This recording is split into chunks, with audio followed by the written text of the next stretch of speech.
Kyle is calling for you. Hurry up and get to the hospital.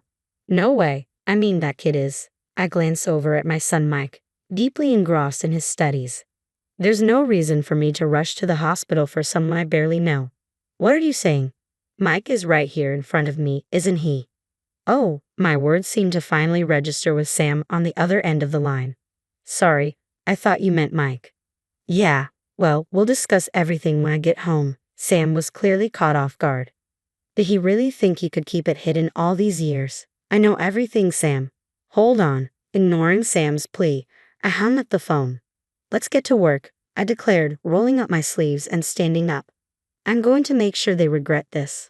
My name is Kelly. I'm 49 years old and work in an office where I recently received a promotion that reignited my passion for my job. If it weren't for reconnecting with my husband at this company where I started as a fresh graduate, I might not be married today.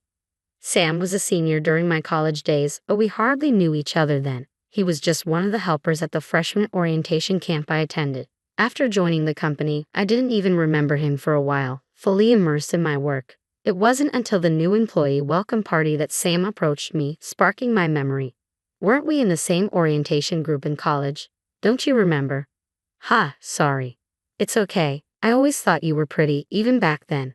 That's how our conversations began, and from the next day, Sam would wave at me whenever we crossed paths. It started with sharing snacks, then lunches, until we began dating. I will make you happy. I want us to date with marriage in mind, Sam confessed about 6 months into our relationship. By then, I was deeply in love with him and gladly accepted. After 2 years of dating and introducing each other to our families, we got married. Our love wasn't fiery, but it was a steady, contented time that only grew happier with the birth of our son Mike. Marrying Sam felt like the best decision of my life. But things started to change when Mike entered middle school. Sam's behavior shifted. He was transferred to a new department, and his workload with overtime and weekend work increased. My department is busier than yours, he'd defend preemptively, even though I hadn't questioned him. It did seem hectic, and I convinced myself he wouldn't have time for an affair. I pushed my doubts aside. Yet Sam's late returns became a recurring issue. Balancing Mike's needs and household chores, I tried to cut back my own work until Mike went to college. When I approached my boss, hoping to reduce my hours, they explained the workload couldn't afford it. I'm quite competent at my job, working twice as hard as others. If I leave now, we'll handle it. My boss suggested remote work and a flexible schedule instead, so I started working from home. When I told Sam, his response shocked me. Well, then you can handle everything at home. I'm too busy, you know? I'm working hard too. I don't mind picking up more slack, but managing everything alone is overwhelming. I argued, but Sam didn't listen. As promised, he started arriving home even later after I began working remotely. Every night, he returned reeking of alcohol, sometimes with traces of perfume. He must be out drinking with colleagues at nightclubs. I suspected, but I tolerated it. Then one day, I found lipstick on his shirt and confronted him. There's lipstick here. Whose is it? Oh, a woman sat close to me at a party. Maybe it's hers. Are you serious? I was disgusted, not jealous. I thought to myself, from then on, I ignored the lipstick stains on Sam's shirts. 3 years of this, and by the time Mike was a high school senior, any love I felt for Sam had faded. We were more like roommates. Some things are unforgivable, even when love is gone. Where are you going? Just out for a bit. No matter how busy we are, we always have dinner together as a family on Mike's birthday. I'd even made a reservation at a restaurant, I said, but Sam just headed to the door alone. Wait, today is Mike's birthday, you know. So what? It's just the day he was born, Sam replied casually. His words stunned me. He used to cherish anniversaries before we got married, especially celebrating our child's birthday, no matter how old they got. Are you serious? Yeah, I'm serious. Oh, okay. Sam left without another glance at me. As soon as the front door closed, tears started flowing. That's it. I want a divorce. The words slipped out, but they echoed my true feelings. Mike and I enjoyed dinner together, then stayed at my parents' house. I didn't contact Sam, and with no calls or messages from him, it seemed he hadn't come home yet. A father who neglects his son's birthday and leaves without notice is better off not being around for Mike's sake. I made my decision and shared it with my parents. They understood after hearing my story. With no intention of returning home, finding a new place became my priority. Fortunately, I earn above average, and since my department primarily works remotely now, working from home poses no inconvenience. I began house hunting while continuing to work. Perhaps buying a house might be a good move. Viewing small, cozy homes filled me with excitement for the first time in a while. Then, one day, I decided to visit a property. Little did I know, this decision would hasten my divorce from Sam. It's a nice place and close to the station, I noted.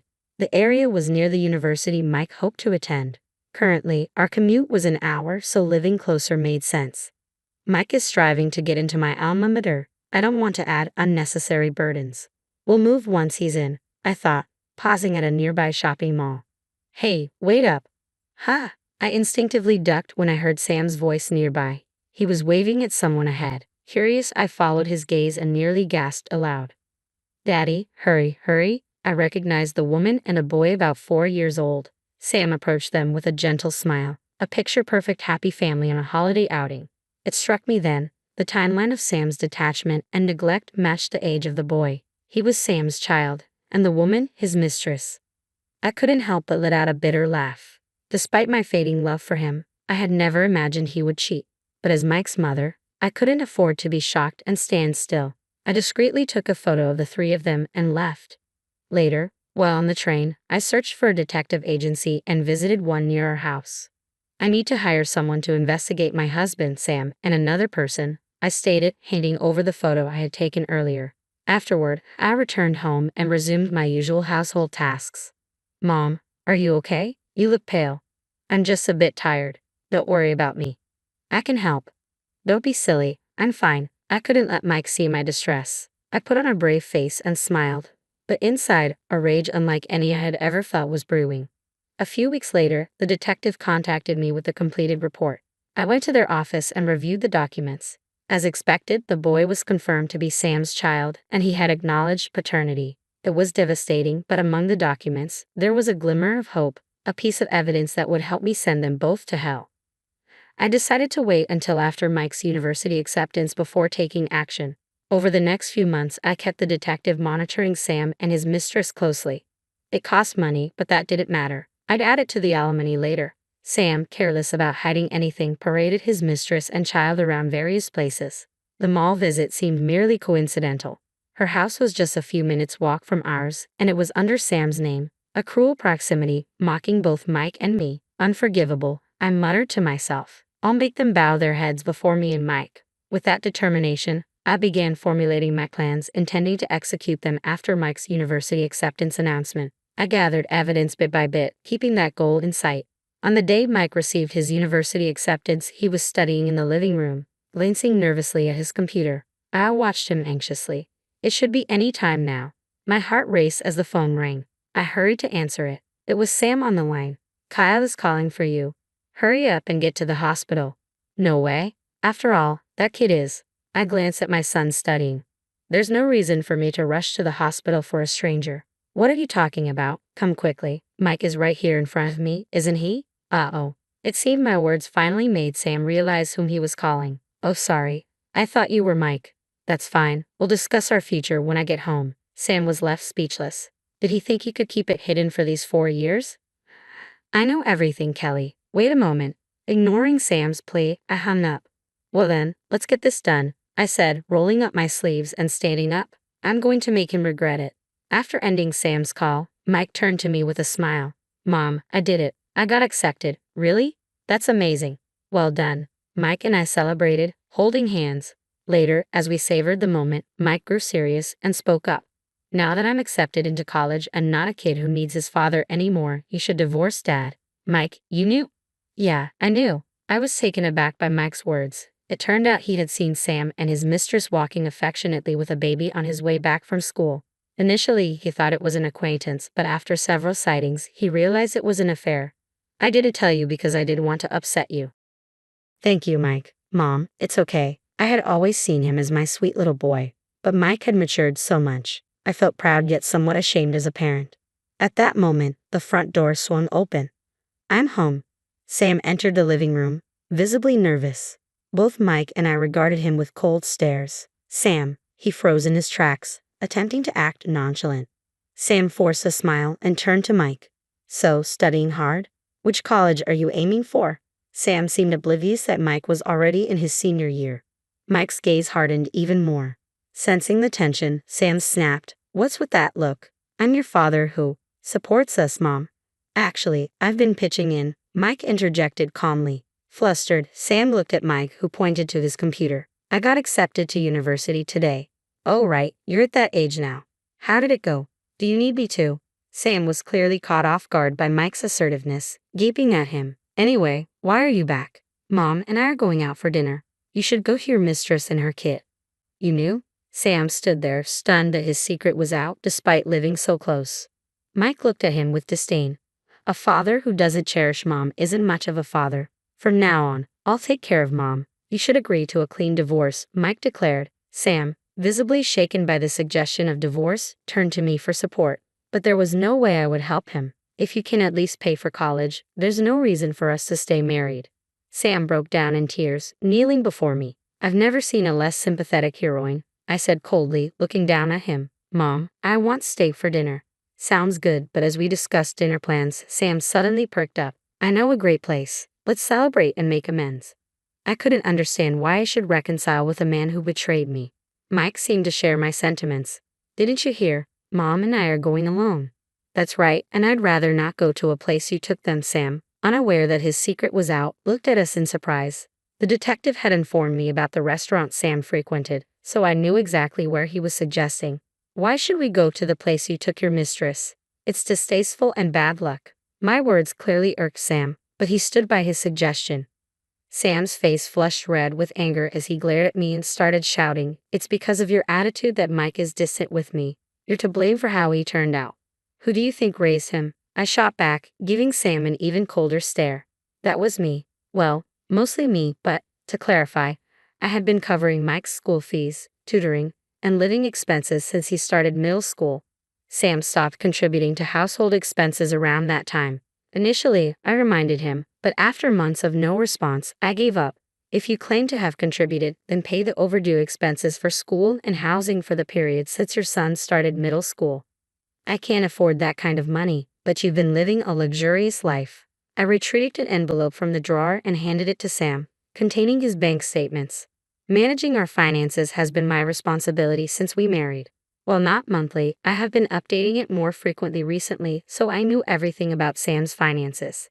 "You spend most of your salary each month and have debts, right?" "I won't take on that burden." "But isn't marriage about supporting each other? That's why we're divorcing." "You can't be serious," Sam stammered, his face draining of color. Mike and I then escorted Sam out, locked the door, and ended the chapter. "Goodbye then." "Wait, you can't just lock me out of the house." Dodging Sam as he tried to cling to me, I got into the car. Mike approached Sam with a smile. "You're in the way. Cars need to pass through here." "You, what kind of son talks to his father like that?" "That's because I don't have a father anymore." "Hey," with a smile, Mike bid farewell and climbed into the car. Ignoring the dumbfounded Sam, I started the car and drove towards the sushi restaurant. A few days later, Sam hadn't shown up. There was much to sort out with the divorce and dividing assets, but for now, it was back to work. Just as I settled at the computer, I heard a high-pitched voice from the courtyard. "Hey, I know you're there. Come out and talk to me." Reluctantly, I stood up. I knew who the visitor was. "Please don't be so loud. It's disturbing the neighbors." "You wouldn't come out, that's why." The unapologetic woman was Juliana, one of the new trainees I had once supervised and Sam's mistress. "Aren't you supposed to be at work today? What are you doing here on a workday?" "I took a day off. I needed to talk to you." Twirling her hair, Juliana looked triumphant. "I'm taking Sam. You don't deserve him. And guess what? I'm pregnant with our second child." She rubbed her belly. I felt a headache coming on. "Do you have any idea about Sam's financial situation?" "Excuse me." Juliana looked at me, bewildered. I showed her Sam's bank statement, the same one I had shown him earlier. Juliana skimmed through it and burst into laughter. "Stop kidding, Kelly. I know he's saved up much more." "What are you talking about?" Still laughing, Juliana dropped a bombshell. "Sam told me that after the divorce he's giving the house to me and I'll get a hefty sum from the property division. So, that's the plan." But Sam seems to be forgetting something crucial. I confronted Juliana with the truth. "Unfortunately, this house is in my name. Since he hasn't contributed to household expenses and had an affair, the divorce will be his fault, and there won't be any property division. Plus, he'll have to pay alimony." Juliana was stunned. Her laughter turned to disbelief. I clarified it for her. This house was originally my family home that we renovated, so Sam has no rights to it. And with alimony and the debts he incurred from his affair with you, there won't be much left for him. It can't be true. Juliana, in denial, quickly made a phone call. As soon as the other party answered, she shouted into the phone, "Hey, this isn't what you promised. You said everything would be mine, right? Right now, I'm at Kelly's. Sorry, can you talk to him?" "What?" "Wait." Thinking it was pointless, I grabbed the phone from Juliana. It was Sam on the line. I spoke calmly. "How much more trouble are you going to cause?" "Kelly, it's not what you think. It's because..." "That's enough." "Another child, really? You're busy with another child?" Sam seemed unaware of the pregnancy. After a moment of shock, he quickly said he would come over and hung up. Juliana, upon hearing Sam was coming, was overjoyed. "Sam's coming. Great." He said we couldn't meet for a while. "Kyle misses him, and I really want him to come home." "Where is Kyle now?" "Huh? He's at daycare today." Juliana seemed puzzled by my question about the child, looking slightly annoyed. "I heard he fell off the balcony." "Oh, just a fracture. You left a 4-year-old alone. Got a problem with that?" Juliana responded defiantly, eyeing me suspiciously. Then she cheerfully spoke up. "Come on, how long are you going to make a pregnant woman wait outside? Make me some tea in the living room." I obliged her audacious request and prepared the tea just as Sam entered the room. Juliana, "Oh Sam, I'm negotiating right now. Just wait. I'll get the house." "Not happening, Juliana." "You're too late," Sam retorted. Juliana leaned on Sam and wrapped her arms around him, attempting to assert her presence, but I felt no envy. "Sorry, but I'm not giving up the house. Besides, if I leave, this place will be too big for you alone, don't you think? Who in their right mind gives their family home to their husband and his mistress?" Sam looked embarrassed at my pointed words. Juliana quickly interjected, "The house we're in now is too small for me, Kyle, Sam, and the baby. You only have your son, right? Give it to us." Her audacity, even during this confrontation, surprised me. Growing tired of their antics, I laid out several photos in front of them. Juliana's face turned pale as she looked at them. "Did you follow me?" "Of course, you're my husband's mistress. That doesn't give you the right to take these photos." Juliana tried to hide the photos, but it was too late. Sam, with a flushed face, grabbed one and confronted her. "What's this?" "Ha, that's just a friend. You go to the hospital arm in arm with a male friend." The photo clearly showed Juliana happily arm in arm with a young man leaving a doctor's office, looking like a couple. I calmly filled in the details. "He works at a nightclub and you're his client, right? How do you know that? And you've been to a motel with him several times. That means the second child is..." Before I could finish, Sam stood up, turning to Juliana. I didn't know you were so promiscuous. Kyle isn't even my child, is he? It's over. I'm divorcing you." "What about the money?" "He's not my child, so why would I give anything to her?" As Sam and Juliana began to argue, I couldn't help but smile. Then, misunderstanding something, Sam gave me a sickening smile. This was all a moment of madness. "Now that it's clear he's not my son, it's over with her so we can start over, right?" "What are you talking about?" "Shut up. Get out." Juliana, also infuriated by Sam's selfishness, resisted with a red face. Amidst this, I spoke calmly. "That's impossible. I never want to see your face again." "Don't say that. I physically can't stand it. Just seeing your face makes me feel sick." Sam seemed utterly shocked by my words and froze. Then, I turned on the laptop I had left on the edge of the table. Smiling at them, I said, "Here are the witnesses to your affair." "What?" "Mom," Juliana also exclaimed in surprise. "Mom, I had actually connected them by phone earlier to discuss future plans." Juliana interrupted as I was about to have a work call. "What?" "Mom, has I've heard everything. After all Kelly has done for you, you're a disgrace. Don't ever set foot in her house again." "That's it." Sam, firmly cut off from his family, left the room without any energy to argue for reconciliation. "Mom, wait, I can explain. I didn't raise you to be a home wrecker. You'll be staying at your uncle's farm from tomorrow." "What? No way." Juliana's uncle runs a dairy farm, a place where people work almost continuously without breaks. I felt a bit sorry that she had to go to such a place. A part of me thought she got what she deserved. She ended up crying on the spot and her mother came to pick her up. After everyone left and quiet returned, it was already evening.